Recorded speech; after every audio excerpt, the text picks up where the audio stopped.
বন্ধুরা আজকের ক্লাসে আমরা একটা গুরুত্বপূর্ণ জিনিস নিয়ে আলোচনা করব। আমরা আজকের ক্লাসে দেখব ডায়োডের ব্যবহার। তো এই জিনিসটা কিন্তু খুবই গুরুত্বপূর্ণ, কারণ এই জিনিসটা থেকে তোমার প্রায় প্রশ্ন আসে। তো এটা আমরা খুব মজা করেই দেখব। তো একদম বেসিক থেকে আলোচনাটা শুরু করি। আমরা নবম দশম শ্রেণীতে প্রবাহ দুই ধরনের দেখেছিলাম, মনে করে দেখো। সমপ্রবাহ, দিক পরিবর্তী প্রবাহ, নবম দশম শ্রেণীর পড়া। সমপ্রবাহটা কী ছিল? সময়ের সাথে সাথে যে প্রবাহের মান আর দিক একই থাকবে, অর্থাৎ পরিবর্তন হবে না। যেমন এটা ডিসি কারেন্ট, ডিরেক্ট কারেন্ট বা সমপ্রবাহ। অর্থাৎ একটা সুনির্দিষ্ট মাইনাস, একটা সুনির্দিষ্ট প্লাস। এখানে মাইনাস থেকে প্লাসের দিকে যে ইলেকট্রন ফ্লো হচ্ছে, সেই ইলেকট্রনের ফ্লোটা দেখানো হচ্ছে, ঠিক আছে? তড়িৎ প্রবাহ হয় প্লাস থেকে মাইনাসের দিকে। আর এই জায়গাটার মধ্যেও তোমরা দেখতে পাচ্ছ ডিসি কারেন্টে যে সবসময় ফ্লোটা কি একটা সুনির্দিষ্ট দিকে। যদি আমি এরকম একটা সার্কিট চিন্তা করি, দেখো সব সময় কারেন্টটা কি ক্লকওয়াইজ। এই সার্কিটে আমরা যে দিক দিয়ে দেখতেছি সেই দিকের সাপেক্ষে এটা কি ক্লকওয়াইজ, সব সময় ক্লকওয়াইজ ফ্লো হচ্ছে। আবার ব্যাটারিটাকে উল্টা করে দিলে সব সময় অ্যান্টি ক্লকওয়াইজ ফ্লো হবে। ব্যাটারিটা উল্টা করে দিলে আবার উল্টা দিকে ফ্লো হবে, মানে সব সময় অ্যান্টি ক্লকওয়াইজ হবে। তো দ্যাট মিনস এটা সময়ের সাথে সাথে কি প্রবাহের মান আর দিক পরিবর্তন হচ্ছে না। আর এটার মধ্যে যদি দেখো, এটার মধ্যে দেখলে তোমরা দেখতেছো যে এসি কারেন্টে কনস্ট্যান্টলি প্লাস মাইনাস চেঞ্জ হচ্ছে। এটা কিন্তু তোমরা বাস্তব জীবনেও দেখতে পারো। কীভাবে? তোমরা দেখো, যদি তোমাদের বাসায় যে সুইচটা আছে, সুইচ বোর্ডটা আছে, চিন্তা করে দেখো, রিমোটে যখন তুমি ব্যাটারি লাগাও তখন তুমি প্লাস আর মাইনাস দেখে লাগাও, যে ব্যাটারির প্লাস মাথার সাথে রিমোটে যে জায়গায় প্লাস দেওয়া আছে সেটা লাগতেছে কিনা, মাইনাসের সাথে মাইনাসটা লাগতেছে কিনা। ইচ্ছা মতন কিন্তু ব্যাটারি লাগাও না, ওইটা ডিসি কারেন্ট বলে, কারণ সুনির্দিষ্ট প্লাস সুনির্দিষ্ট মাইনাস। আর এসি কারেন্টের বেলায় তুমি যখন মোবাইল চার্জ দিবা, তোমার চার্জারটা যখন সুইচ বোর্ডে লাগাও, তখন কি তুমি দেখে লাগাও যে তুমি এভাবে লাগাবা নাকি উল্টা করে লাগাবা? দেখে লাগাও না কিন্তু, তাই না? কারণ ওই সময় কনস্ট্যান্টলি দুইটা যে মাথা আছে এই সুইচ বোর্ডে, এই দুইটা মাথার কনস্ট্যান্টলি একটা প্লাস থাকে কিছুক্ষণ, মাইনাস থাকে একটা কিছুক্ষণ, তারপরে আবার যেটা প্লাস সেটা মাইনাস হয়ে যায়, যেটা মাইনাস সেটা প্লাস হয়ে যায়। দ্যাট মিনস কনস্ট্যান্টলি চেঞ্জ হতে থাকে। ঠিক এরকমভাবে যে প্লাস মাইনাস চেঞ্জ হচ্ছে, কনস্ট্যান্টলি চেঞ্জ হচ্ছে। দ্যাট মিনস ইলেকট্রন একবার এখানে একবার এখানে এরকম করে ফ্লো করে। বাস্তব জীবনে আসলে ইলেকট্রন ফ্লো করে না, একটু ধাক্কা দেয় এইখানে, আবার একটু ধাক্কা দেয় এখানে, কারণ এটা খুবই দ্রুত ঘটে। নবম দশম শ্রেণীতে এটাও তোমরা পড়ছিলাম। বাংলাদেশে প্রতি সেকেন্ডে এই দিক পরিবর্তী প্রবাহ কয়বার দিক পরিবর্তন করে? 50 বার দিক পরিবর্তন করে। সো প্রতি সেকেন্ডে 50 বার এরকম দিক পরিবর্তন করতেছে। সো এইভাবে আমরা এসি কারেন্টটাকে দেখতে পারি। যেমন এখানে দেখতেছো যে কখনো ক্লকওয়াইজ, কখনো অ্যান্টি ক্লকওয়াইজ। আর এসি কারেন্টের সোর্সের সিম্বলটা কীরকম? এরকম। সিম্বল নিয়ে যেহেতু কথা বলতেই আসি, যে কিছু একটা কথা বলে নিই এই জায়গাটার মধ্যে। সো এই জায়গাটার মধ্যে যেটা দেখতেছো লোড লেখা, এই লোডটা আসলে রোদেরই একটা সিম্বল। তো তোমরা অলরেডি রোদের সিম্বল এইভাবে চিনে থাকো, এইভাবে চিনো, সবাই এইভাবে চিনো। সো এটা বেসিক্যালি আমাদের প্রায় ব্যবহার হয় কোথায়? এই জিনিসগুলো ব্যবহার হয় ইউএসএ, জাপান, এই অঞ্চলগুলোতে। আর রোদের এই সিম্বলটা এটা ইউরোপের কান্ট্রিগুলোতে বেশি ব্যবহার হয়।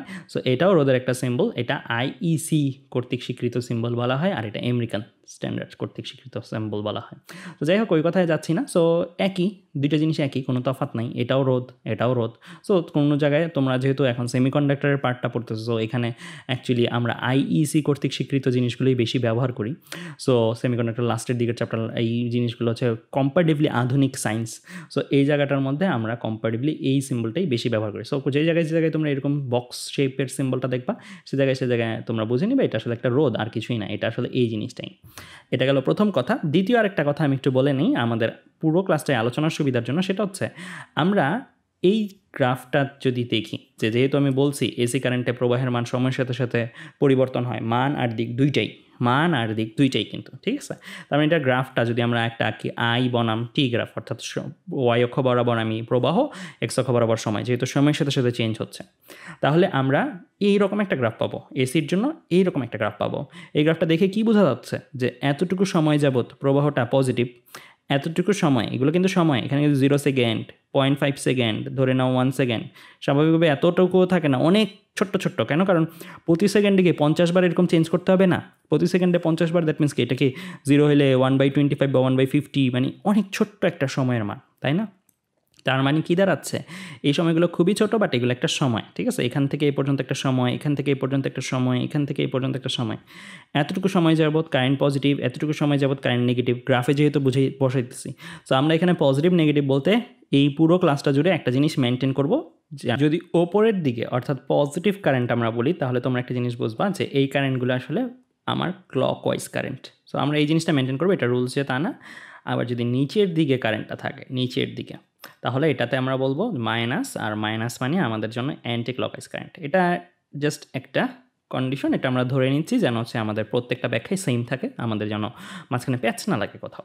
তাহলে এটা কিন্তু এইভাবে বুঝতে পারো যে উপরের দিকের কারেন্ট মানে এইভাবে আসবে কারেন্টটা, সো এইভাবে আসবে মানে কি ক্লকওয়াইজ, এরকম, মানে মনে রাখার জন্য আর কি। আর নিচের দিক থেকে যে এভাবে যাবে কারেন্টটা, সো এটা কি অ্যান্টি ক্লকওয়াইজ, এই জাস্ট এই দাগগুলো। তো কখনো যদি আমি বলি যে এতটুকু সময় যাবত কারেন্ট পজিটিভ, তাহলে তুমি বুঝে যাবা যে ওই সময় আসলে আমাদের যে বদ্ধকুণ্ডলীটা আমরা পজিটিভ সাইডটা যদি বলি তাহলে বুঝতে পারবা যে আমাদের দিক থেকে এটা ক্লকওয়াইজ।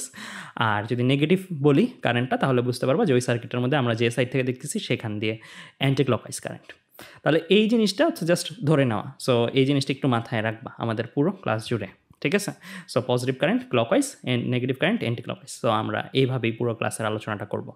আচ্ছা, যাই হোক, তো আমরা এসি কারেন্টের বেলায় তো তার মানে দেখলাম যে প্রবাহের মানটা সময়ের সাথে সাথে পরিবর্তন হয় আর দিকটাও পরিবর্তন হয়। তার মানে এতটুকু সময়ের মধ্যে দেখো কারেন্টের মানটা কি সেম ছিল না, মানটা কি আস্তে আস্তে আস্তে আস্তে বাড়ছে, প্রবাহের মানটা বেড়ে সর্বোচ্চ হয়েছে, আবার কমে কমে শূন্য হয়েছে। আবার এর পরের সময়টাতেই কি এতটুকু সময় যাবত কি হয়েছে, কারেন্টটা বিপরীত দিকে, এতটুকু সময় যাবত positive current, that means clockwise দিকে ফ্লো হয়েছে, ধরো সাপোজ ক্লকওয়াইজ। আবার এতটুকু সময় যাবত এটা anti clockwise current, that means negative current, তার মানে এই অ্যান্টি ক্লকওয়াইজভাবে ফ্লো হয়েছে। আচ্ছা, তো এটা তো গেল এসি কারেন্টের ব্যাপার। আর ডিসি কারেন্ট একদম সিম্পল। ডিসি কারেন্টে আই ভার্সেস টি গ্রাফটা কীরকম হয়, এরকম হয়।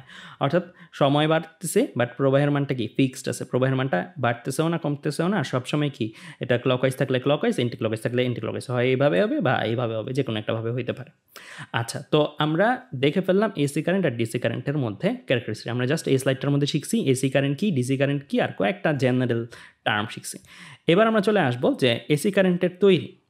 বাস্তবে ডিসি কারেন্ট তৈরি করার ব্যাপারটা কিভাবে করা হয়। তোমরা 9-10-এ ড্রাই সেল এগুলোর গঠন পড়ছো, তাই না? ড্রাই সেল বা ওইগুলো বা তড়িৎ রসায়ন পড়তেছো তোমরা কেমিস্ট্রি সেকেন্ড পেপারে।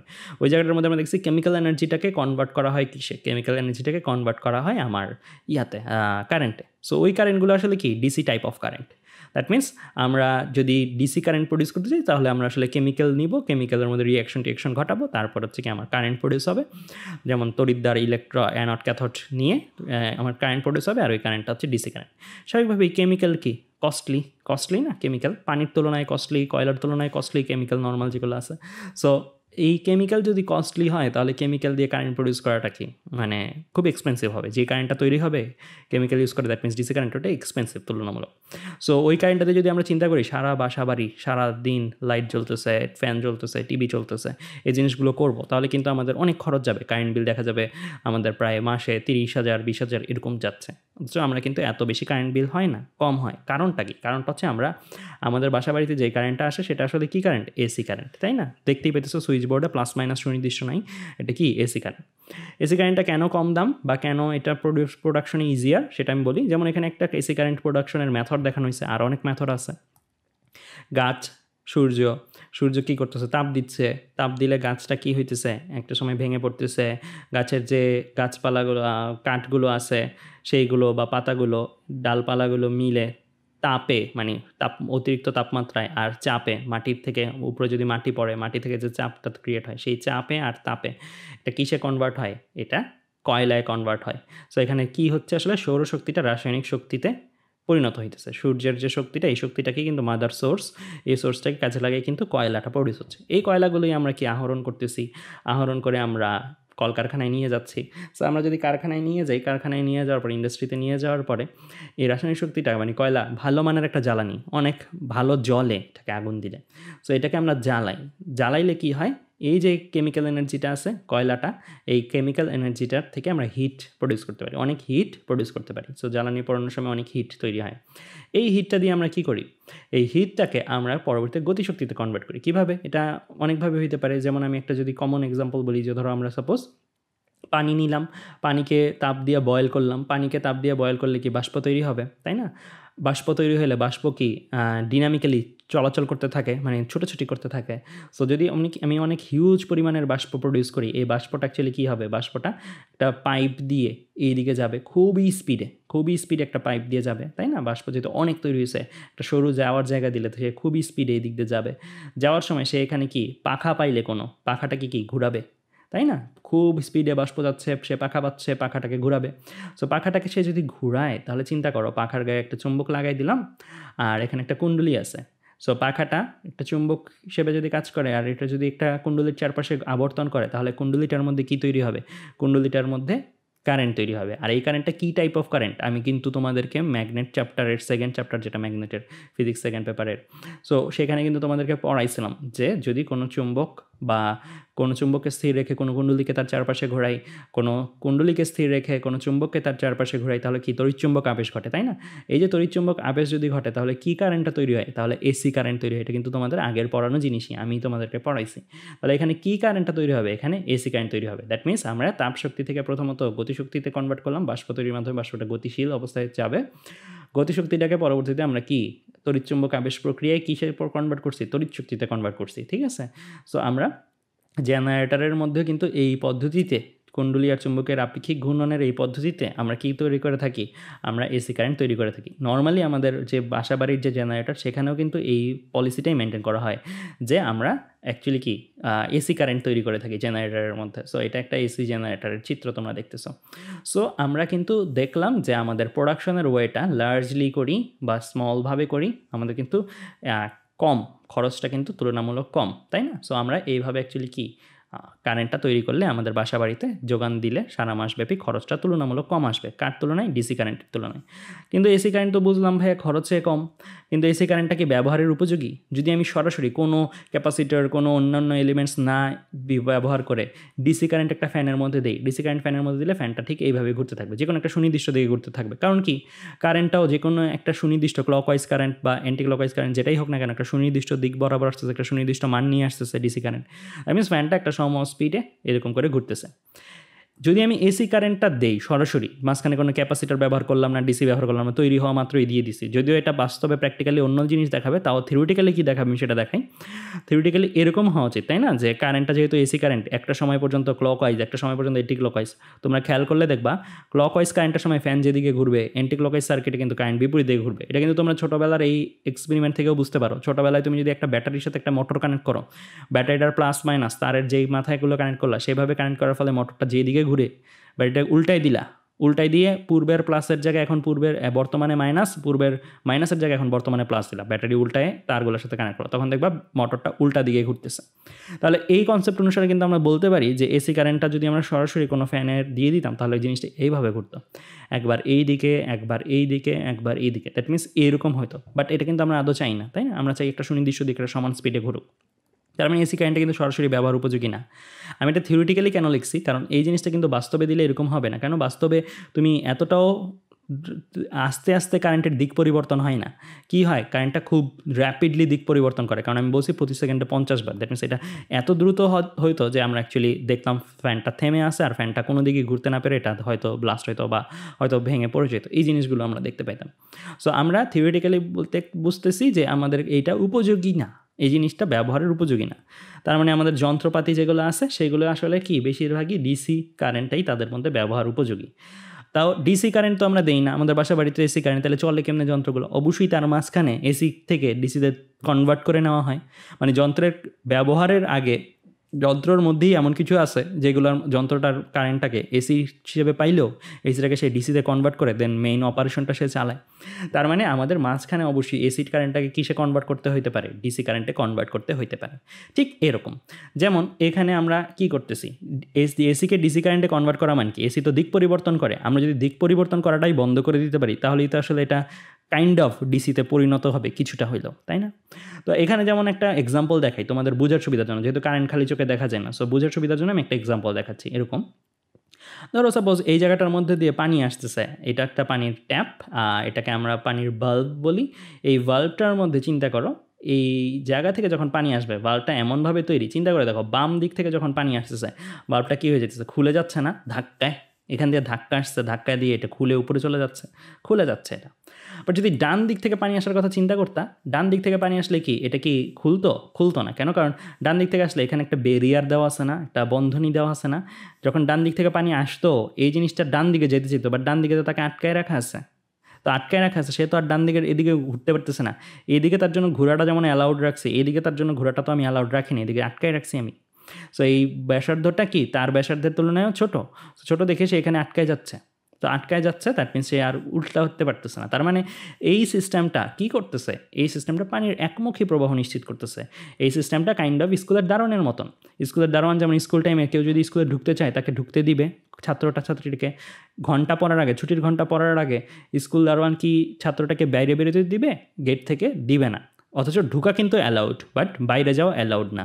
সো জিনিসটা তাই, যে এখান থেকে ঢুকতেছে, ঢোকার জন্য আমরা অ্যালাউ করে রাখছি এই সিস্টেমটাকে যে পানি ঢুকতে চাইলে ঢুকতে দিবা, বাট ডান দিক থেকে ব্যাকফ্লো করতে চাইলে কিন্তু আর ব্যাকফ্লো করতে দিচ্ছে না এই ভালভটা।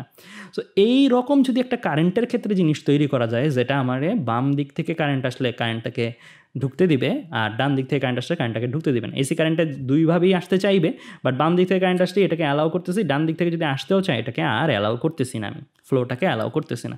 সো এইরকম কিন্তু একটা সিস্টেম আমাদের দরকার, তাই না? যেহেতু এসি প্রোডাকশন ইজি আর ডিসি আবার ব্যবহার করার জন্য উপযোগী, সো আমাদের এদের মধ্যে কনভার্সনের জন্য এরকম একটা জিনিস দরকার। আর এই জিনিসটাই আমার বাস্তবায়নে সাহায্য করে কে? ডায়োড। জাস্ট এখানে বাল্বটা কী করতেছে? পানির একমুখী প্রবাহ নিশ্চিত করতেছে না। বাল্ব যেই কাজটা করতেছে এই জায়গাটার মধ্যে কারেন্টের ক্ষেত্রে সেই একই কাজ করে কে? ডায়োড। ডায়োড এসি কারেন্টকে ডিসি কারেন্টে কনভার্ট করতে সাহায্য করে, ঠিক এইটার মতন। তো চলো আমরা কীভাবে ডায়োড এটা করে সেটা একটু দেখি। এই যে বললাম কথায় কথায় যে ডায়োড এসি কারেন্ট সোর্সটাকে ডিসি কারেন্টে কনভার্ট হতে সাহায্য করে। এই প্রসেসটার একটা নাম আছে, এই প্রসেসটাকে আমরা বলি রেকটিফিকেশন। রেকটিফিকেশনের বাংলা বললে একমুখীকরণ, মানে জাস্ট একমুখী, এক দিক দিয়ে আসতে দিবে, সেজন্য এটার নাম একমুখীকরণ, ইংলিশে বলে রেকটিফিকেশন। সো ডায়োডের অ্যাপ্লিকেশন কোথায়? তোমাদের যদি প্রশ্ন আসে বলবা রেকটিফিকেশন প্রসেসে। তো এই যে এসি কারেন্টটা আছে, এই এসি কারেন্টটাকে আমরা এই ডিসি কারেন্টে কনভার্ট করব। এখানে এই প্রসেসটা পুরোটাই ডায়োড করে না, একা করে না, ডায়োডের সাথে আরও অনেকে আছে, আমি দেখাবো ওয়ান বাই ওয়ান। ডায়োডের কন্ট্রিবিউশন আছে। সো এই রেকটিফিকেশন প্রসেসে ডায়োডের অ্যাকচুয়ালি কন্ট্রিবিউশন আছে। সো আমরা এই কন্ট্রিবিউশনটাকে এইভাবে চিন্তা করতে পারি যে এই জিনিসটা এসি কারেন্টটাকে আমরা ডিসি কারেন্টে যখন কনভার্ট করবো, এই প্রসেসটা হচ্ছে আমার রেকটিফিকেশন প্রসেস। মানে এই জায়গা থেকে এই গ্রাফটা পাওয়ার প্রসেসটা রেকটিফিকেশন প্রসেস। তো রেকটিফিকেশন আবার দুই রকম হতে পারে ডায়োডের ব্যাপারে। দুই রকম কীরকম? একটা হতে পারে হাফ ওয়েভ বা অর্ধ তরঙ্গ রেকটিফিকেশন, আরেকটা হচ্ছে ফুল wave rectification. So half wave rectifier, যেটাকে আমরা বাংলায় বলি অর্ধ তরঙ্গ রেকটিফায়ার, আর ফুল ওয়েভ রেকটিফায়ার, এই দুইটা ক্যাটাগরি আমরা এইচএসসি লেভেলে পড়ব। তো হাফ ওয়েভ রেকটিফায়ারটা কী আসলে? দুইটাই রেকটিফিকেশন, তাহলে তফাৎটা হচ্ছে কি? তফাৎটা হচ্ছে এই হাফ ওয়েভ রেকটিফায়ারের সিস্টেমটা হচ্ছে এইরকম। সিস্টেমটাকে কীরকম সেটা বোঝাই, তারপর আমি হাফ ওয়েভ কী সেটা বোঝাচ্ছি। সিস্টেমটা এইরকম একটা, মানে মেইন বোর্ডটা এইরকম, যে এখানে কি আছে? একটা এসি পাওয়ার সাপ্লাই আছে, এসি কারেন্ট। এটাকে আমি এই যে যন্ত্র, এখানে আমি বলছি এই সিম্বলগুলো আসলে কিসের? রেজিস্ট্যান্সের বা রোধের। এই রোধটার মধ্যেই ধরো সাপোজ বাসার টিভি, ফ্যান, ফ্রিজ যা আছে, যে কোনো একটা যন্ত্র হইতে পারে, ঠিক আছে? যে কোনো একটা যন্ত্র। তো ওর মধ্যে পাঠানোর আগে আমরা চাই যে ওর মধ্যে একমুখী কারেন্ট ঢুকুক, ওর মধ্যে দুইটা কারেন্ট, দ্বিমুখী কারেন্ট না ঢুকুক, একবার এভাবে না ঢুকুক, ওর মধ্যে একমুখী কারেন্টটাই ঢুকুক। তো একমুখী কারেন্ট যদি ঢুকাইতে চাই আমি, তাহলে আমি এখানে মেইন সাপ্লাই সোর্স, আর এটা আমার সেকেন্ডারি সোর্স, এটা প্রাইমারি সোর্স, এটা সেকেন্ডারি সোর্স, বা প্রাইমারি সার্কিট, সেকেন্ডারি সার্কিট। কেন আমি প্রাইমারি সার্কিট, সেকেন্ডারি সার্কিট করতেছি? এটার সাথেই কেন সরাসরি ডায়োড ইউজ করলাম না? এটার উত্তরটা হচ্ছে এখানে মাঝখানে দেখে ট্রান্সফরমার ইউজ করা আছে। এটা কিসের symbol? Transformer symbol. Transformer use করা আছে। ট্রান্সফরমার কেন ইউজ করা হচ্ছে? কারণ আমরা মেইন সাপ্লাইয়ে যে ভোল্টেজটা, যন্ত্রে তো সেই ভোল্টেজ নাও লাগতে পারে, যন্ত্রে তার চেয়ে কম বেশি লাগতে পারে। সো আমরা ভোল্টেজটাকে চেঞ্জ করতে পারি। আমি তোমাদের পড়াইছি চুম্বকের সেকেন্ড চ্যাপ্টারটার মধ্যে যে ট্রান্সফরমার কী করে? ভোল্টেজকে বাড়াইতে কমাইতে সাহায্য করে। মানে আমি যদি প্রাইমারিতে একটা ভোল্টেজ পাই, সেকেন্ডারিতে ডিফারেন্ট ভোল্টেজ আমার দরকার থাকে, তাহলে আমি ট্রান্সফরমার ইউজ করবো। Step up transformer, step down transformer, এই জিনিসগুলো পড়াইছে। সো আমাদের প্রথমত ভোল্টেজটাকে কী করতে হইতে পারে? বাড়াইতে কমাইতে হতে পারে। এর জন্য আমরা যন্ত্রের মধ্যে একটা ট্রান্সফরমার যুক্ত করি, এক। দ্বিতীয়ত, আমি যদি মেইন সার্কিটের সাথেই ডায়োড যুক্ত করে দিতাম, তাহলে এখানে যদি কেউ ধরতো, দুর্ঘটনাবশত যন্ত্রের পার্টটাতে ধরতো, তাহলে সে তার একটা শক খাওয়ার টেন্ডেন্সি বা শক খাওয়ার একটা সম্ভাবনা ক্রিয়েট হইতো মেইন সার্কিটের সাথে যদি দিয়ে দিতাম। তো ট্রান্সফরমার ইউজ করাতে সেই সম্ভাবনাটাও অনেক কমে যায়, থাকে না বললেই চলে। তো আমাদের এই ছাড়াও আরও কয়েকটা রিজন আছে, যেই রিজনগুলোর কারণে আমরা ট্রান্সফরমারটা ইউজ করি। সো আপাতত আমাদের ট্রান্সফরমার নিয়ে মেইন কথা বলার উদ্দেশ্য না, আমাদের উদ্দেশ্য হচ্ছে এসি কারেন্টটাকে কীভাবে আসলে ডিসি কারেন্টে কনভার্ট করা যায় half wave rectification process. So আমরা এই যে এসি কারেন্টটা পাচ্ছি, এই এসি কারেন্টটা তার মানে কি একবার পজিটিভ, একবার নেগেটিভ, একবার ক্লকওয়াইজ, একবার অ্যান্টি ক্লকওয়াইজ হিসেবে আসবে। এটার সাথে এটা পারস্পরিক আবেশে যুক্ত, সো ট্রান্সফরমারের কারণে। সো পারস্পরিক আবেশে এটা তো যদি ক্লকওয়াইজ হয়, এটাতেও ক্লকওয়াইজই হবে, এটা যদি অ্যান্টি ক্লকওয়াইজ হয়, এটাতেও অ্যান্টি ক্লকওয়াইজই হবে। তাহলে আমরা দুইভাবে টেস্ট করবো। ক্লকওয়াইজ কারেন্ট যদি এটার মধ্যে ঢুকে, তাহলে এখানে কী ঘটবে? অ্যান্টি ক্লকওয়াইজ কারেন্ট যদি এটার মধ্যে ঢুকে, তাহলে এখানে কী ঘটবে? তো শুরু করি আমরা। প্রথমে আমরা ক্লকওয়াইজ কারেন্টটা নিয়ে চিন্তা করি। Clockwise current, that means clockwise কারেন্টটা তখন এটা প্লাস মাইনাস না, তখন এটাকে শুধু চিন্তা করি এখান দিয়ে প্লাস, এখান দিয়ে মাইনাস। কেন ক্লকওয়াইজ কারেন্ট এটা ধরতেছি? কারণ ক্লকওয়াইজ কারেন্টটা আমি বলছি কি পজিটিভ, আর পজিটিভ মানে কি এইভাবে ক্লকওয়াইজ, তাই না? তো আমরা এই রকম কারেন্টটা তার মানে প্রবেশ করাইতেছি, এরকম কারেন্টটা। তাহলে কারেন্টটা কোথা দিয়ে ঢুকবে? এদিক দিয়ে ঢুকবে, এদিক দিয়ে যাবে। সো আমি বলছি কারেন্টটা যদি এদিক দিয়ে যায় মানে ক্লকওয়াইজভাবে যায়, এদিক দিয়ে যদি যায় তাহলে দেখো এই কারেন্টটা এখানে ঢুকতে পারবে কি পারবে না। দেখো অ্যারোটা মিলায় দেখো, আমি বলছি যে ফরওয়ার্ড বায়াস রিভার্স বায়াস চেনার উপায় হিসেবে ব্যাটারির প্লাসের সাথে পি টাইপ, ব্যাটারি মাইনাসের সাথে এন টাইপ, এভাবে চিন্তা করা যে আরেকটা শর্টকাট শিখেছিলাম যে অ্যারোর ডিরেকশন যদি মিলে যায়, ফ্লোয়ের অ্যারো আর ডায়োডের সিম্বলের অ্যারো যদি ডিরেকশন মিলে যায় তাহলে বুঝবা এটা ফরওয়ার্ড বায়াসে আছে। তাহলে এখন তো সে কিসে আছে, এখন ফরওয়ার্ড বায়াসে আছে না, কারেন্টটাও ডান ঢুকতে চায়, ডায়োডের অ্যারোটাও ডান দিকে, তাহলে ফরওয়ার্ড বায়াস আছে। ফরওয়ার্ড বায়াসে থাকলে আমরা জানি কারেন্ট মিলি অ্যাম্পিয়ার লেভেলে ফ্লো হয়, দ্যাট মিনস কারেন্টের ফ্লোটা তখন আমরা কনসিডার করি, নেগলেক্ট করি না। তার মানে এই ফ্লোটা কি যাইতে পারবে, অ্যালাউড, যাইতে সে অ্যালাউড। সো যাইতে সে অ্যালাউড, দ্যাট মিনস কি সে এদিক দিয়ে যেতে পারতেছে, এই জায়গায় যদি টিভি ফ্যান ফ্রিজ যাই থাকে না কেন এটাকে চালাইতে পারতেছে, চালাই সে এদিকে আসতে পারতেছে। সো এরকমভাবে সে কি ফ্লোটা কমপ্লিট করতে পারতেছে, ফ্লোটা সে এন্টায়ার সার্কিট জুড়ে কমপ্লিট করতে পারতেছে। দ্যাট মিনস আমি যখন এই ইনপুটটা দিলাম, এরকম একটা ইনপুট দিলাম আমি, জাস্ট এই যে এতটুকু সময় যাবত পর্যন্ত ইনপুট দিলাম, কারণ এসি কারেন্ট তো সবসময় ক্লকওয়াইজই হবে না। যখন আমি এতটুকু সময় নিয়ে কথা বলছি, এতটুকু সময় মানে পজিটিভের জন্য, তখন কিন্তু আমি কি কারেন্ট পাবো কি পাবো না, উত্তর হচ্ছে হ্যাঁ আমি পাবো, এখানে আমি কারেন্টটা পাবো। আমার উত্তর হচ্ছে এতটুকু সময়ের জন্য আমি কারেন্টের আউটপুটটা পাচ্ছি। দ্যাট মিনস আমরা যদি আউটপুটের গ্রাফ, আমি দেখবো একটু পরে আউটপুটের গ্রাফের জন্য আমি এই জিনিসটা পাবো।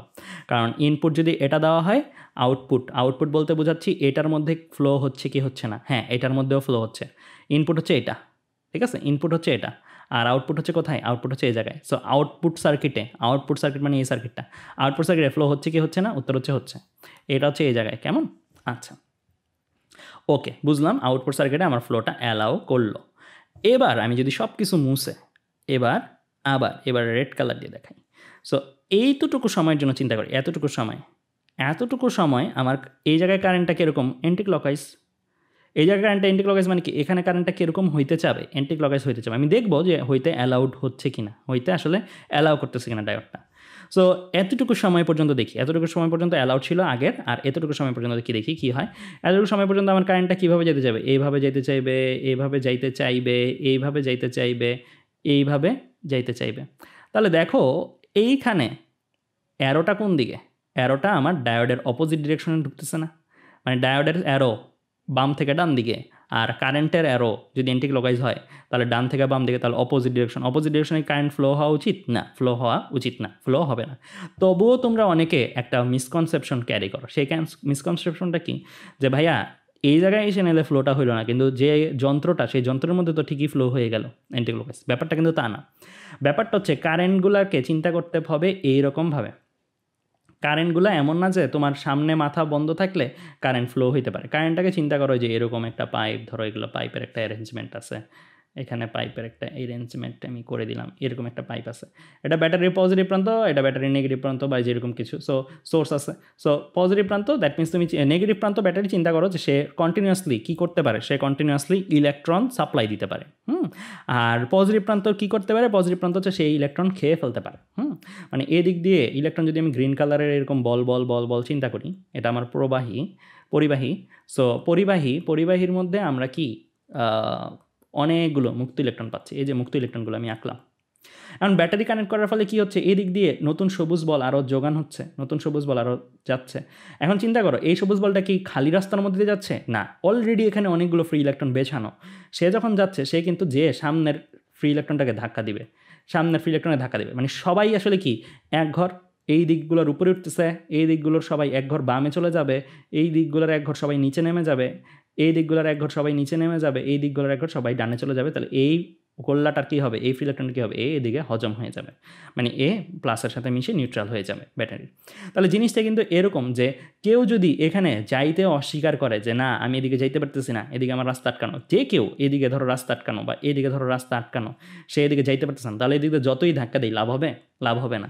এ নড়তে পারবে, নামতে পারবে না। তাহলে যতই আমি এদিকে ধাক্কা দিই ততই কিন্তু এদিক দিয়ে কোনো লাভ হচ্ছে না। তার মানে কোনো সার্কিটে ইলেকট্রনের ফ্লো কি ঘটবে না। এদিকে যদি কেউ রাস্তা আটকায় রাখে তাহলে এদিক দিয়ে জাম হয়ে যাবে। তার মানে ও চাইলেই ধাক্কা দিলেই সবাই নড়বে যে তা না।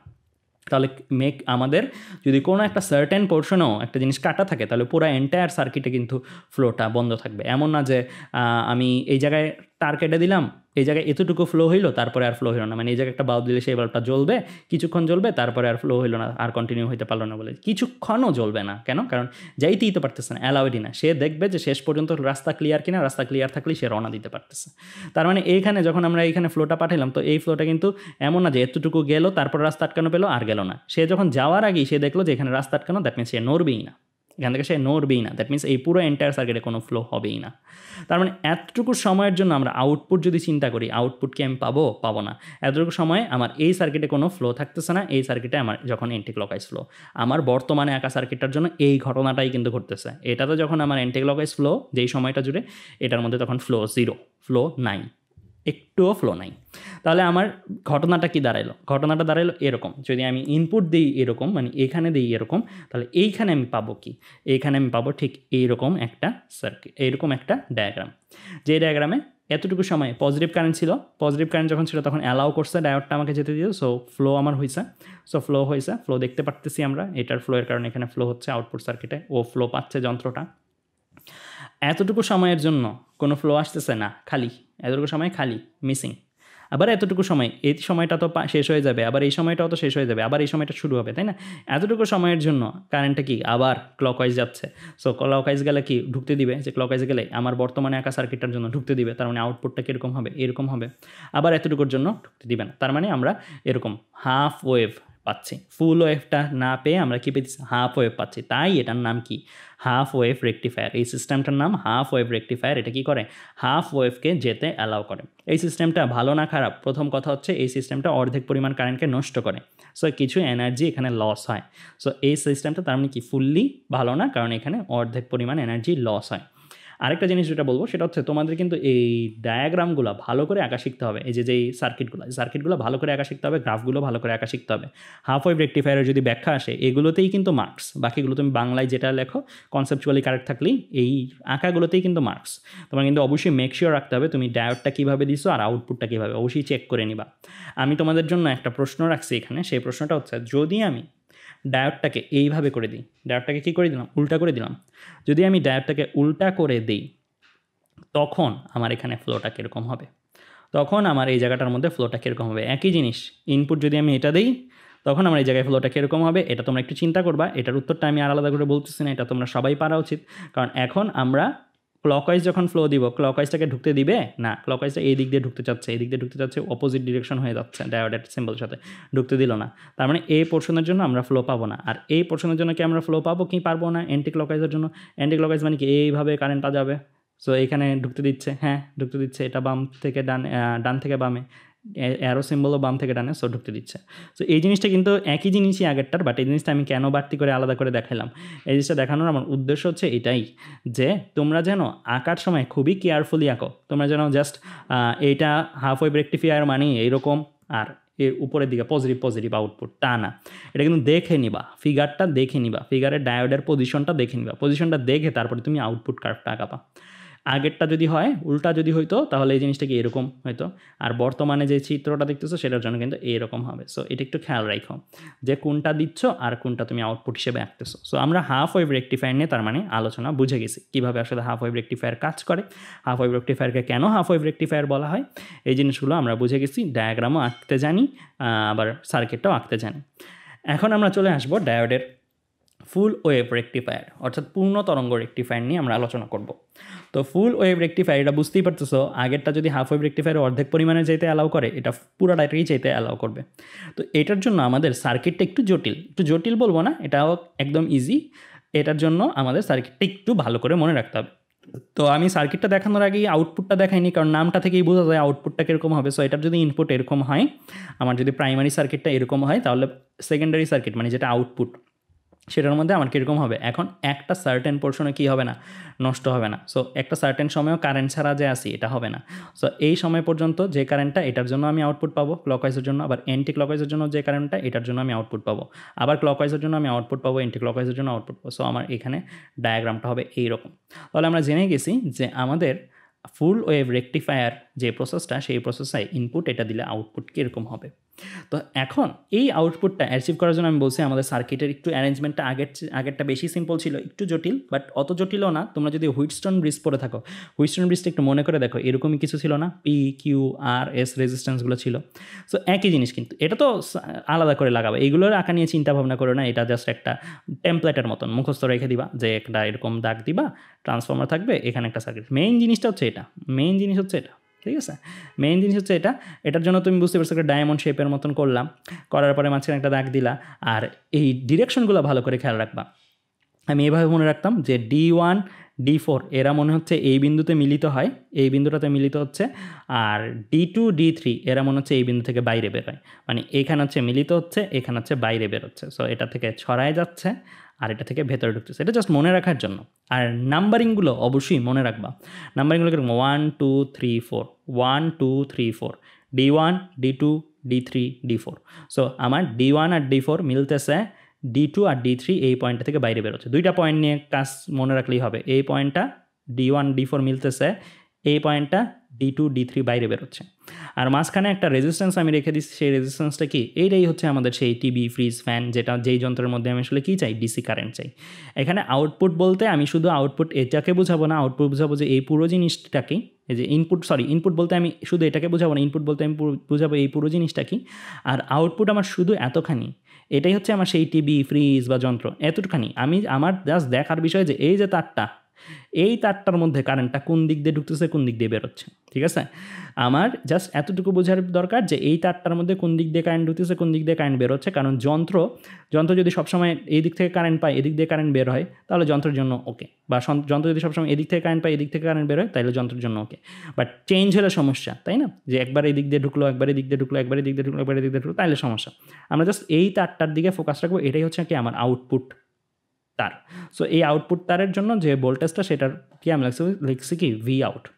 আর এটার জন্য তোমাদের বোঝার সুবিধার ক্ষেত্রে এখানে আমি প্লাস মাইনাস ধরে নিছি, এখানে একটা না ধরলেও কোনো সমস্যা নেই, জাস্ট বোঝার জন্য আমি প্লাস মাইনাস ধরে দিছি যে আমার এই যন্ত্রটার মধ্যে, আমি যেহেতু অলরেডি এটা স্লাইডটা আগেই বানাইছি, আমি জিনিসটা যখন রেডি করছি, আমার এই যন্ত্রের জন্য বাম পাশ থেকে কারেন্ট ঢুকে ডান পাশ দিয়ে বের হবে। মানে আমি এই যন্ত্রটা এমনভাবে তৈরি করছি অ্যারেঞ্জমেন্টটা, যে বাম পাশ দিয়ে কারেন্ট ঢুকে ডান পাশ দিয়ে কারেন্টটা বের হবে। এই সবসময় এই যন্ত্রের জন্য যে কোনো ইনপুট যাই হোক, ক্লকওয়াইজ হোক বা অ্যান্টি ক্লকওয়াইজ হোক, সবসময় বাম দিক দিয়ে কারেন্ট ঢুকে ডান দিক দিয়ে বের হবে। সো আমরা কারশফের সূত্র যখন আমি তোমাদের পড়াইছিলাম, তখন আমি তোমাদের একটা জিনিস দেখাইছিলাম যে রোধের যে দিক দিয়ে কারেন্ট ঢুকে সেটাকে প্লাস মাথা বলি, যে দিক দিয়ে কারেন্ট বেরোয় সেটাকে মাইনাস মাথা বলি। কেন? কারণ এদিকে হাই ভোল্টেজ পোর্শন, এটা low voltage portion, high voltage পোর্শনকে পজিটিভ, লো ভোল্টেজ পোর্শনকে নেগেটিভ বলি, কারণ হাই থেকে কারেন্ট লো এর দিকে যায়। So high voltage portion, low voltage portion. So আমরা এই পর্যন্ত আশা করি সবাই বুঝে গেছি যে এখানে প্লাস মাইনাস ধরার ব্যাপারটা, জাস্ট এটা না ধরলেও হয়, আমি তোমাদের বোঝানোর জন্য ধরে নিয়েছি। ওকে ফাইন, এবার আমাদের কাজ শুরু। আমরা প্রথমে দেখো, এটা কিন্তু প্লাস মাইনাস হতে পারে, তাই না? একবার ক্লকওয়াইজ একবার অ্যান্টি ক্লকওয়াইজ, আমরা ধাপে ধাপে যেহেতু পড়বো, সো আমরা প্রথমে চিন্তা করে নিই, প্রথমে যদি আমাদের কারেন্টটা ক্লকওয়াইজ হয়, ক্লকওয়াইজ মানে কারেন্টটা এইভাবে যাবে। কারেন্ট ক্লকওয়াইজ হওয়া মানে কি, কারেন্টটা এইভাবে যাবে, এইভাবে কারেন্টটা যাবে।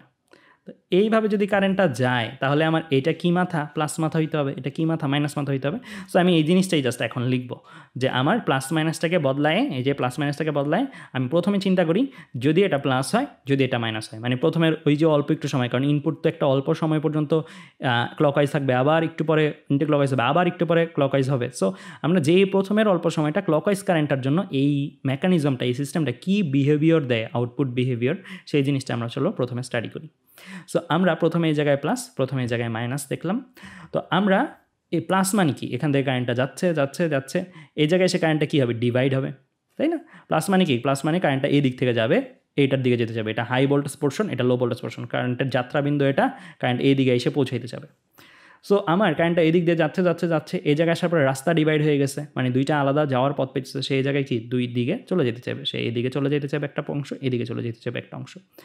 এই দিকে যে অংশটা চলে যেতে চাইবে, সেই অংশটাকে এই দিক দিয়ে নামতে চাইলে নামতে দিবে কি দিবে না? উত্তর হচ্ছে হ্যাঁ দিবে, কারণ সেই দিক দিয়ে যখন নামতে চাচ্ছে, দেখো নামতে দিচ্ছে কেন, কারণ কারেন্টের ডিরেকশনটা দেখো নিচের দিকে, আর অ্যারোর ডিরেকশনটা দেখো, অ্যারোর ডিরেকশনটা নিচের দিকে, তার মানে এই কারেন্টটা কি অ্যালাউড নাকি অ্যালাউড না? উত্তর হচ্ছে হ্যাঁ, আমার এই সিস্টেমের জন্য এই কারেন্টটা অ্যালাউড, কারণ ডিরেকশন তাদের সেম ডিরেকশন, মানে হচ্ছে ফরওয়ার্ড বায়াস আছে, তার মানে এই কারেন্টটা এই দিক দিয়ে নামতে পারবে, এই দিকে চলে আসতে পারবে। এই কারেন্টটা যেটা মানে এখানে আসার পরে কারেন্টটা তো দুই ভাগ হয়েছিল, একটা এইদিকে গেছে একটা এইদিকে গেছে, এইদিকে যেটা এটা কি যাইতে পারবে কি আসলেই? এদিকে কি আসলেই যেতে পারবে? চিন্তা করে দেখো, এদিকে কিন্তু আসলেই যাওয়ার তার কথা না। কেন? কারণ এইদিকে সে যদি যেতে চায় তার সে নামতে চাচ্ছে নিচের দিকে। আর ডায়োড D2 ডায়োডটা যেটা D2 ডায়োডটা তাকে ওপরের দিকে মুখ করে আছে। ওপরের দিকে মুখ করে আছে মানে কি, সে এইদিকে নামতে চাচ্ছে, এই ডায়োডটা তার জন্য রিভার্স বায়াসে আছে। অপোজিট ডিরেকশনে কারেন্টের ডিরেকশনের সাথে থাকলে আমি বলছি রিভার্স বায়াস হয়। তার মানে এ নিচের দিকে নামতে চায়, ডায়োডটা উপরের দিকে আছে, দ্যাট মিনস তারা রিভার্স বায়াস আছে। তাহলে এই কারেন্টটা এই দিক পর্যন্ত আসলো, আর এই কারেন্টটা কি আর যাওয়া সম্ভব হইল না, এখানে আটকাই গেছে, এইখানে আর যেতে পারলো না। দ্যাট মিনস ঘটনা কি দাঁড়ালো, এই কারেন্টটা আসলে এখানে গেছে, এই ভাগে ঢুকতেই পারে নাই, এই ভাগে ঢুকে গেছে। বুঝলাম কারেন্টটা এই পর্যন্ত আসছে। এখন এই পর্যন্ত আসার পরে কী হয়েছে, সে দুই ভাগ হবে, একটা ভাগ ডান দিকে যেতে যাবে, একটা ভাগ নিচের দিকে নামতে চাইবে। এখন ডান দিকে যাওয়াটা অ্যালাউড নাকি নিচের দিকে যাওয়াটা অ্যালাউড? চিন্তা করে নিই, যদি নিচের দিকে যাইতে চাইতো তাহলে নিচের দিকে যদি চাইতো তাহলে কারেন্টটা কোথায় নামতে হইতো? নিচের দিকে নামতে হইতো। বাট সে D4 ডায়োডকে পাচ্ছে। D4 ডায়োড কীভাবে আসে? অপোজিট ডিরেকশনে, কারেন্ট নামতে চায় নিচে, আর D4 ডায়োড উপরের দিকে মুখ করে আসে। তাহলে এটা নিচের দিকে নামতে চায়, এটা উপরের দিকে নামতে চায়, রিভার্স বায়াস, দ্যাট মিনস এখানে কোনো কারেন্ট নামবেই না। ঠিক আগের কনসেপ্ট যে রিভার্স বায়াস থাকলে কোনো কারেন্ট নামবেই না। তো এখানে কিন্তু কোনো কারেন্ট নামতেছেই না, নামলে ওই যে মাইক্রো অ্যাম্পিয়ার লেভেলের ওইগুলো আমরা নেগলেক্ট করি।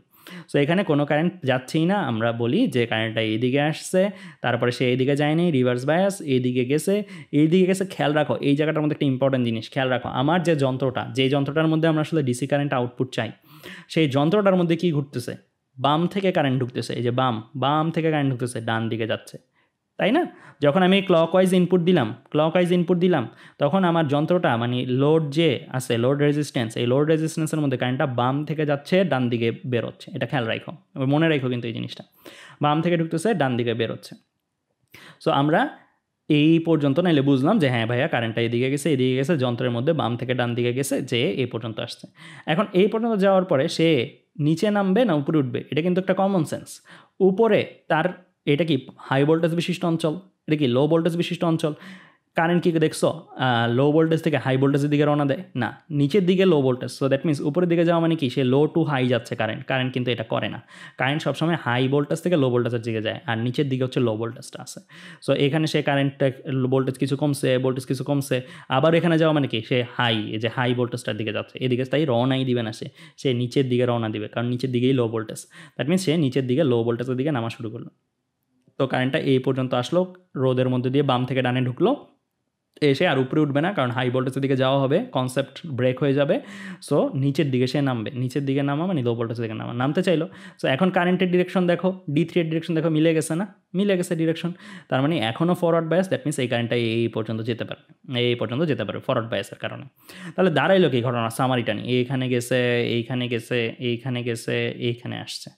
তারপরে এই জায়গায় আসার পরে তো বুঝলামই যে লো ভোল্টেজের দিকে সে যাচ্ছে, সে ফিল আপ করছে। তার মানে আমরা ইনপুট দিছি ক্লকওয়াইজ, এইখানে আউটপুটটা যেটা, এটা বাম থেকে ঢুকে ডান দিকে গেছে। আমরা আর ক্লকওয়াইজ অ্যান্টিক্লকওয়াইজ বলছি না, বাম থেকে ঢুকে ডান দিকে গেছে, আমি এটা প্লাস মাথা বলছি। সো ধরে নাও পজিটিভ কারেন্ট এখানে ফ্লো হয়েছে, এটা ধরে নেওয়ার ব্যাপার, এখানে নেগেটিভ ধরলেও কোনো সমস্যা নেই। আমার টার্গেট হচ্ছে যেটাই হোক ওর মধ্যে সবসময় ওইটাই ফলো হোক, মানে এখানে যদি মাইনাস প্লাসও ধরতাম ওর মধ্যে সবসময় এটাই ফলো হোক।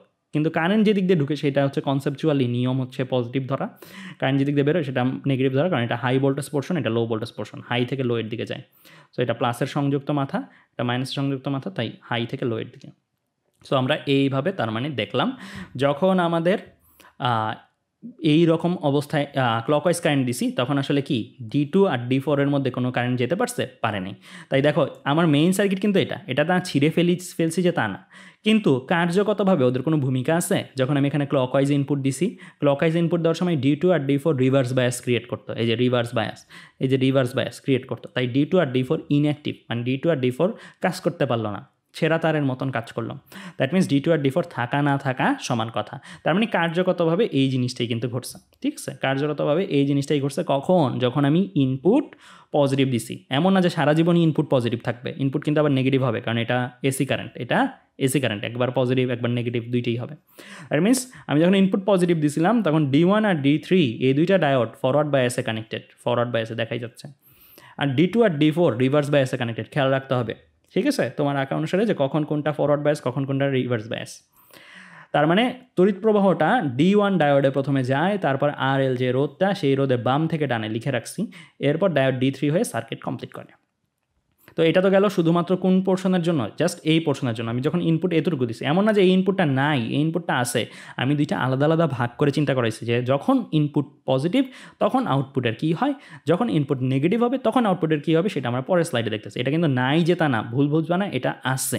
এটা আমি প্রকাশ করিনি, আমি শুধুমাত্র যখন ইনপুট পজিটিভ হয় তখন কী হচ্ছে সেটাই এই স্লাইডে দেখাচ্ছি। তো আমরা এই জায়গাটার থেকে ইনপুট যদি এটা পাই তাহলে দেখতেছি যে আউটপুটও আমার কি পজিটিভ, যেহেতু আমি ধরে নিয়েছি যে বাম পাশটা পজিটিভ ডান পাশটা নেগেটিভ, বাম পাশ দিয়ে কারেন্ট আসলে positive current, so positive current আর ভি আউটপুটও আমি কি পজিটিভ, মানে এখানে আমার এইটা পজিটিভ মাথা এটা নেগেটিভ মাথা, এই দুইটার মধ্যে বিভব পার্থক্য হচ্ছে পজিটিভ। সো এই বিন্দু আর এই বিন্দুর বিভব পার্থক্য পজিটিভ, দ্যাট মিনস আউটপুটটাও আমি কি পাইতেছি, পজিটিভ আউটপুট পাইতেছি। সো এই জায়গাটা দিয়ে ক্লকওয়াইজ হিসেবে চিন্তা করছি, আর এই জায়গাগুলো চিন্তা করছি কি বাম থেকে ডান দিকে কারেন্ট ঢুকলে পজিটিভ কারেন্ট, বাম থেকে ডান দিকে বাম প্রান্তের ভোল্টেজ বেশি হলে ডান প্রান্তের ভোল্টেজ কম হইলে পজিটিভ ভোল্টেজ, এভাবে চিন্তা করছি। আর এটা চিন্তা করছি কি ক্লকওয়াইজ কারেন্ট মানে পজিটিভ কারেন্ট। আর এটার জন্য তো একটা দাগে আর ক্লকওয়াইজ অ্যান্টি ক্লকওয়াইজ কীভাবে বোঝা যায়, সো একটা দাগের জন্য বাম থেকে ডান কনসেপ্টে, তার মানে আমরা এটা মিলাইছি। আচ্ছা, এবার আমরা চলে আসি আমাদের যখন কারেন্টটা অ্যান্টি ক্লকওয়াইজ, এটা আবারও সেই আমরা ফুল সার্কিটটা ফুল ডায়াগ্রামটাতে চলে আসছি। এখন যখন আমরা কারেন্টটাকে পজিটিভ অ্যান্টি ক্লকওয়াইজ হিসেবে দেখবো, অর্থাৎ নেগেটিভ কারেন্ট হিসেবে দেখবো। নেগেটিভ কারেন্ট হিসেবে দেখলে এইখানে প্লাস এখানে মাইনাস, একটু আগে ছিল এখানে প্লাস এখানে মাইনাস, এখন negative current, that means anti clockwise current, that means current এইভাবে যাবে, এইভাবে যাবে, অ্যান্টি ক্লকওয়াইজভাবে যাবে। সো অ্যান্টি ক্লকওয়াইজভাবে যাইতে হলে এই জায়গায় প্লাস হইতে হবে, এই জায়গায় মাইনাস হইতে হবে, দ্যাট মিনস এটা হাই ভোল্টেজ পোর্শন, এটা লো ভোল্টেজ পোর্শন। তো আবার হাই ভোল্টেজ পোর্শন যে এখান থেকে যদি কারেন্টটা রওনা করে, দেখি কি হয়। হাই ভোল্টেজ পোর্শন থেকে কারেন্টটা যখন রওনা করে সে এই পর্যন্ত আসছে, প্লাস থেকে মাইনাসের দিকে যেতে চাচ্ছে, এই পর্যন্ত আসছে, আসার পরে সে দুই ভাগে ভাগ হইতে যাবে, একটা ভাগ এই দিকে একটা ভাগ এই দিকে। তোমরাই বলো এই দিকে ঢুকবে নাকি এই দিকে ঢুকবে, বোঝাই যাচ্ছে D4 দিয়ে ঢুকবে। কেন? কারণ D4 এর সাথে সে ফরওয়ার্ড বায়াস আছে, এখানে ঢুকতে চাইলেও সে ঢুকতে পারতেছে না, কারণ এটা রিভার্স বায়াস, তাকে আটকায় রাখছে, সেই দারোয়ানের মতন স্কুলের, যে এই দিক দিয়ে যাইতে চাইলেও সে এখানে আটকায় রাখছে, সে এই দিক দিয়ে যাইতে পারবে না, রিভার্স বায়াসে আছে। ফরওয়ার্ড বায়াসে মানে যেদিকে অ্যারোর সাথে মিলছে সেই দিকে সে ঢুকতে পারলো মানে কি এদিক দিয়ে যাইতে পারলো, এদিক দিয়ে যাইতে পারলো না, কারেন্টটা এইখান হয়ে এইদিকে আসলো। এখন এখানে আসার পরে তার রাস্তা দুইটা, সে দুই দিকে যেতে পারে, সে আইদার এইদিকে যেতে পারে অথবা সে এইদিকে যেতে পারে। এইদিকে কি যাবে D1 মধ্যে দিয়ে কি সে যাবে না, কারণ এই দিক দিয়ে সে যদি যাইতে চায় তাহলে কি পাচ্ছে, D1কে পাচ্ছে উল্টা ডিরেকশনে, সে যাইতে চায় ওপরে, D1 উল্টা ডিরেকশনে আছে, তার মানে কি এটা রিভার্স বায়াসে আছে, রিভার্স বায়াস। এই দিকে যেটা যেতে চায় সেটা যেতে পারবে, তাই না, সেটা যেতে পারবে, কারণ তার তো আলটিমেটলি যাইতে হবে কোথায়, এই পয়েন্টটাতে, এই পয়েন্টটা তাকে টানতেছে। এই পয়েন্টটা কি লো ভোল্টেজ বিশিষ্ট অঞ্চল, এটা হাই ভোল্টেজ বিশিষ্ট অঞ্চল। সো সে এইখান থেকে কারেন্টটা এইদিকে আসলো, তারপরে উপরে যেতে পারে না, ডান দিকে যেতে পারতেছে। এখনও খেয়াল করো এই রেজিস্ট্যান্সটার মধ্যে কারেন্টটা কোন দিকে যায়, বাম দিয়ে ঢুকে ডান দিক দিয়ে বেরোয়। এখনও আমি কিন্তু এখন অ্যান্টি ক্লকওয়াইজ ফ্লো দিচ্ছি প্রাইমারি সার্কিটে, বাট প্রাইমারি সার্কিটে অ্যান্টি ক্লকওয়াইজ ফ্লো দিলে কী হবে, আমার যে রোধটা, যেই রোধটার মধ্য দিয়ে আমরা ডিসি কারেন্ট চাচ্ছিলাম, সেই রোধটা কিন্তু আগেও বাম থেকে ডান দিকে কারেন্ট ফ্লো পাইছে, এখনও বাম থেকে ডান দিকে কারেন্ট ফ্লো পাচ্ছে। এটা কিন্তু খুবই মজার বিষয়।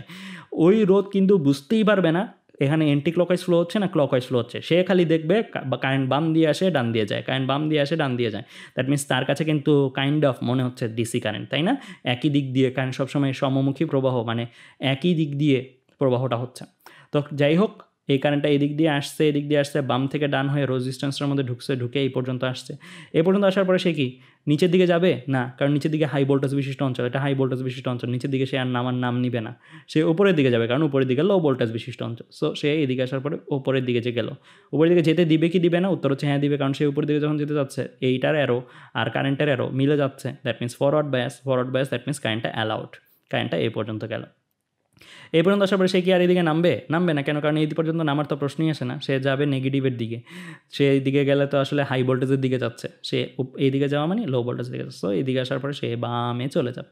তাহলে এইখানেও অ্যাক্টিভ কে কারেন্টটা ঢুকতে পারছে কাদের মধ্যে দিয়ে, D4 আর D2 এর মধ্যে। যখন আমি প্রাইমারি সার্কিটে অ্যান্টি ক্লকওয়াইজ ফ্লো দিলাম তখন D4 আর D2 হচ্ছে অ্যাক্টিভেটেড, মানে ফরওয়ার্ড বায়াসে ছিল। আর D1 আর D3 এদের মধ্যে ঢুকতে পারছে না, এদের মধ্যে ঢুকতে পারেনি, কারণ এরা রিভার্স বায়াসে ছিল। দ্যাট মিনস এই অবস্থাটার জন্য আমি যদি চিন্তা করি, এখন D2 আর D4 হচ্ছে আমার ফরওয়ার্ড বায়াসে আছে, আর D1 আর D3 হচ্ছে আমার রিভার্স বায়াসে আছে। So D2 D4 forward bias, D1 D3 reverse bias, তার মানে তড়িৎ প্রবাহটা যদি আমি এই রেজিস্ট্যান্সের মধ্যে চিন্তা করি, তাহলে D4 হয়ে RL এর মধ্য দিয়ে বাম থেকে ডানে যাবে, এরপর ডায়োড D2 হয়ে বের হয়ে যাবে। দ্যাট মিনস এই যে প্রথমে D4 গেল, রেজিস্ট্যান্সের বাম থেকে ডানে গেল, তারপরে D2 হয়ে বের হয়ে যাবে। দ্যাট মিনস সার্কিটটা কমপ্লিট করবে। তাহলে এখন আমি ইনপুট দিছি কি? এখন আমি ইনপুট দিছি কোন সময়টা নিয়ে চিন্তা করতেছি? এখন আমরা এই সময়টা নিয়ে চিন্তা করছি। এই সময়টা নিয়ে অলরেডি চিন্তা করছি। এই সময়টার জন্য দেখছি যে কারেন্ট ওর মধ্যে বাম থেকে ডান দিক দিয়ে ঢুকে। এখন যখন আমরা অ্যান্টিক্লকওয়াইজ ফ্লো দিলাম, প্রাইমারি কারেন্টে অ্যান্টিক্লকওয়াইজ ফ্লো দিলাম, তখনও তার মধ্যে আউটপুট কি পাচ্ছি? এই যে অ্যান্টিক্লকওয়াইজ ফ্লো দিছি, অ্যান্টিক্লকওয়াইজের সময়গুলোতেও আমি ওর মধ্যে দিয়ে আউটপুট পাইছি বাম থেকে ডানে। আমি বলছি বাম থেকে ডানের কারেন্টটা আমরা পজিটিভ ধরে নিচ্ছি আমাদের আলোচনার সুবিধার্থে। সো পজিটিভ কারেন্ট, তার মানে এখন আমি কিন্তু এখানে পজিটিভ কারেন্ট পাচ্ছি। আর আমি বলছি বাম প্রান্তের ভোল্টেজ বেশি হলে ডান প্রান্তের ভোল্টেজ কম হলে এটাকে আমরা পজিটিভ ধরে নিয়েছি। দ্যাট মিনস এখনও ভোল্টেজটা কি, এই কারেন্টটাও যখন দিচ্ছি তখনও বাম থেকে কারেন্ট ডানের দিকে যায়। দ্যাট মিনস পজিটিভ ভোল্টেজ থেকে নেগেটিভ ভোল্টেজের দিকে যায়। দ্যাট মিনস এইটা আর এটা মাইনাস করলে পজিটিভ একটা ভ্যালু পাবো। প্লাস মাইনাস, দ্যাট মিনস আমি যেটা প্লাস ধরেছি সেটাই প্লাস হিসেবে আসে। দ্যাট মিনস এটা পজিটিভ ভোল্টেজ আমি পাবো। তো এইভাবে আমরা কিন্তু বুঝতে পারি যে আসলে আমরা যদি ইনপুট ক্লকওয়াইজ দিই বা ইনপুট অ্যান্টি ক্লকওয়াইজ দিই, আমরা কিন্তু আউটপুট কী পেতেছি? আউটপুট বোথ কেসে বাম থেকে ডান দিকে পেতেছি। এখানে কিন্তু বলে রাখি, তোমরা যদি এটাকে মাইনাস ধরো এটাকে প্লাস ধরো তাহলে কী হইতো? আউটপুটটা নিচের দিকে হইতো, কিন্তু বোথ কেসেই তো নিচের দিকে হইতো, তাই না? গ্রাফটা যখন আগে বোথ কেসেই তো নিচের দিকে হইতো। এমন তো না বাম থেকে ডান এটা চেঞ্জ হয়ে যাচ্ছে, বাম থেকে ডান এটা সেমই আসছে, খালি প্লাস মাইনাস তুমি প্লাস এটারে মাইনাস এটারে বলতে পারো, মাইনাস এটারে প্লাস এটারে বলতে পারো, উল্টা দিকে ধরতে পারো। বাট এটা ম্যাটার করে না, ম্যাটার করে এটাই যে ও সবসময় একই দিক থেকে প্রভাব পাচ্ছে কিনা। উত্তর হচ্ছে হ্যাঁ, ও সবসময় একই দিক থেকে প্রভাব পাচ্ছে। তার মানে আমরা যদি দেখি আমাদের গ্রাফ দুইটা দাঁড়াইছে, যখন আমি ইনপুট পজিটিভ দিয়েছিলাম তখন আমি আউটপুট পাইছি এরকম, যখন আমি ইনপুট বা প্রাইমারি সার্কিটে এরকম কারেন্ট দিয়েছিলাম তখনও আমি আউটপুট পাইছি এরকম। তাহলে এই দুটোকে যদি মার্জ করি, কারণ এই দুটো তো আলাদা আলাদাভাবে ঘটবে না, এই দুটো একই সময় ঘটবে, একটা সুনির্দিষ্ট সময় এটা ঘটবে, একটা সুনির্দিষ্ট সময় এটা ঘটবে, একটা সুনির্দিষ্ট সময় এটা ঘটবে। তো ইনপুট প্লাস মাইনাস এভাবে যদি ঘটে, আউটপুট আমি প্লাস প্লাস প্লাস প্লাস পাচ্ছি, মানে সবসময় বাম থেকে ডানে বাম থেকে ডানে বাম থেকে ডানে কারেন্ট পাচ্ছি, সবসময় বামের ভোল্টেজ বেশি ডান পাশের ভোল্টেজ কম, এইভাবে পাচ্ছি। তাহলে বোঝা গেল বন্ধুরা, ফুল ওয়েভ রেকটিফায়ারে আমরা কোনো একটা পোর্শন নষ্ট করি না, প্রত্যেকটা পোর্শনই আমার আউটপুটে থাকে। দ্যাট মিনস আমরা এখানে এনার্জি লসটা কম্পারেটিভলি কম পাই। দ্যাট মিনস এটা বেটার, রাইট? সো এটা বোঝাই যাচ্ছে গ্রাফগুলো থেকে। সো ফুল ওয়েভ রেকটিফায়ারের জন্য আমরা যেই আউটপুটটা পেলাম সেই আউটপুটটাই কি যন্ত্রে সরাসরি ব্যবহার করা যোগ্য? তোমরা একটু চিন্তা করে বলো। আমরা তো দেখলাম যে ফুল ওয়েভটা বেটার, বাট বেটার বলে এই ফুল ওয়েভ রেকটিফায়ার ব্যবহার করার পরে যে কারেন্টটা তৈরি হলো সেই কারেন্টটা কি আমাদের যে বাসাবাড়ির রেগুলার যন্ত্রপাতি আছে সেখানে অন্য আদার কোনো ম্যাটেরিয়ালস না ব্যবহার করি ব্যবহারের যোগ্য কিন্তু না। কেন? কারণ এই ফ্লোটা একটা সুনির্দিষ্ট সময় পর্যন্ত, দেখো সময় যাচ্ছে, প্রবাহের মান বাড়তে বাড়তে বাড়তে বাড়তে সর্বোচ্চ হচ্ছে, আবার কমতে কমতে কমতে কমতে শূন্য হচ্ছে। দ্যাট মিনস এই প্রবাহটা কিন্তু যোগ্য না। মানে আমরা যখন এই প্রবাহটা দিতামও কোনো ফ্যানের গায়ে বা লাইটের গায়ে, তখন কী হতো যে আমরা দেখতাম যে ডিম করতেছে। দ্যাট মিনস প্রথমে বাল্বটা অনেক উজ্জ্বল্য নিয়ে জ্বলছে, আস্তে আস্তে আস্তে আস্তে উজ্জ্বল্য বাড়ছে, আবার আস্তে আস্তে আস্তে উজ্জ্বল্য কমে বন্ধ হয়ে গেছে, আবার আস্তে আস্তে উজ্জ্বল্য বাড়ছে, আবার আস্তে আস্তে উজ্জ্বল্য বন্ধ হয়ে গেছে। এইরকম একটা সিনারি পাইতাম, তাই না? জিনিসগুলো খুব তাড়াতাড়ি ঘটে, তাই হয়তো ওইরকম নেকেড আইতে খালি চোখে ভালোভাবে বুঝতাম না যে বন্ধ হচ্ছে বা জ্বলতেছে। বাট জিনিসটা যন্ত্রের জন্য ভালো হইতো না, জিনিসটা এখনও উপযোগী না, তাই না? ফ্যানের জন্য যদি চিন্তা করি, ফ্যানটা প্রথমে আস্তে ঘুরতে বন্ধ, তারপরে আস্তে আস্তে আস্তে আস্তে স্পিড বাড়ছে, আবার আস্তে আস্তে আস্তে আস্তে স্পিড কমছে, আবার আস্তে আস্তে আস্তে স্পিড বাড়ছে, এরকম একটা কনস্ট্যান্ট স্পিডে যে তার ঘোরার কথা সেটা কিন্তু আমরা পাইতাম না। ফুল ওয়েভ রেকটিফায়ার ব্যবহার করার পরে যে আউটপুটটা আসে সেটাতেও কিন্তু আমরা এখনও আমাদের কাঙ্ক্ষিত যে টার্গেট যন্ত্রে ব্যবহার করা সেটাতে পৌঁছায়নি। তাহলে কী করণীয়? তাহলে করণীয় হচ্ছে এই যে ডায়োড রেকটিফায়ার আমরা ইউজ করছি, ডায়োড রেকটিফায়ার ইউজ করার পরে আমরা এই অবস্থায় আসছি। এইটা আমরা এইচএসসি পর্যন্ত পড়ছি, বাট এরপরেও পোর্শন আছে যেগুলো আমি ছোটো করে তোমাদের একটু বলে দিব, যেগুলো অ্যাকচুয়ালি তোমাদের এইচএসসি সিলেবাসে নাই। এই পর্যন্ত অংশই এইচএসসি সিলেবাস আছে। সো এই পর্যন্ত আমরা মাত্র ক্লিয়ার করলাম। এরপরে কি হয়? এরপরে আমরা ফিল্টার ব্যবহার করি। ফিল্টারের মধ্যে অ্যাকচুয়ালি থাকে কি ক্যাপাসিটর তোমরা জানো, কাইন্ড অফ আমি বলছি ছোটো আইপিএসের মতন কাজ করে। ছোটো আইপিএস কি? মানে যখন কারেন্ট থাকে তখন কারেন্ট জমাচ্ছে, আর যখন কারেন্ট থাকে না তখন কি সে কারেন্টটা সাপ্লাই দিচ্ছে, তাই না? দ্যাট মিনস এইখানে আমরা দেখতেই পারতেছিলাম কারেন্ট কোনো সময় ছিল আবার কোনো সময় বন্ধ হয়ে গেছিলো। সো এই টাইমটাতে একটা কারেন্ট সাপ্লাই সে দেয়, আবার এখানে কারেন্ট ছিল এখানে কারেন্ট বন্ধ হয়ে গেছে, এই টাইমে সে একটা কারেন্ট সাপ্লাই দেয়। তাহলে দেখো জিনিসটা এরকম যে এটা হচ্ছে সেই পিকটা, এই কারেন্টটা সে সাপ্লাই দিয়েছে, বাট সাপ্লাইটা অত ইনাফ না যে আগের পিকে মানে একদম লেভেল বানায় ফেলতে পারছে।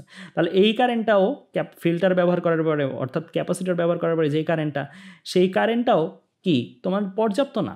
এই কারেন্টটাও কিন্তু পর্যাপ্ত না বলতে কি এই কারেন্টটাও আমি যদি ব্যবহার করি তাহলেও কিন্তু আমি এমন আছে একটা কনস্ট্যান্ট 10 এম্পিয়ার 20 এম্পিয়ার পাচ্ছি। এখানেও কিন্তু আমি মানটা দেখতেছি 10, 9.8, 10.3, 9.8, 10.3 এরকম, মানে একটু ফ্ল্যাকচুয়েট করতেছে। সো এই মানটাকেও যদি আমরা ফিক্সড মানে নিয়ে যেতে চাই, কারণ আমার ফিক্সড মান হলে সবচেয়ে পারফেক্ট হয়, তার জন্য কিন্তু যেটা লাগে সেটা কিন্তু আমরা গত ক্লাসেই পড়ছি, সেটা কি জেনার ভোল্টেজ বা জেনার সার্কিট। সো আমরা ভোল্টেজটাকে যদি রেগুলেট করতে পারি, আমরা বলছিলাম যে ভোল্টেজের মান যদি ইনপুটে কিছু কম বেশি হয়, টিভির উদাহরণ দিয়ে, তাহলে জেনার ভোল্টেজ ব্যবহার করলে সেই একমাত্র পারে আউটপুট ভোল্টেজ একটা সুনির্দিষ্ট মানে আটকায় ফেলতে। সো জেনার সার্কিট যদি ইউজ করি ক্যাপাসিটর ইউজ করার পরে, তাহলে আমরা একটা ফাইনালি ডিসি ফ্লোটা পাবো। সো আমাদের এইচএসসি লেভেলে আসলে এই পর্যন্তই আছে, বাট এই জিনিসগুলো আমি তোমাদের টুকটাক পড়াইছি।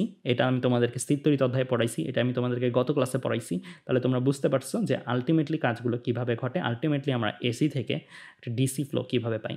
তো বন্ধুরা আজ এ পর্যন্তই। পরের ক্লাসে আমরা ট্রান্সফর্মার অন্যান্য জিনিস নিয়ে আলোচনা করব। তো ধন্যবাদ সবাইকে।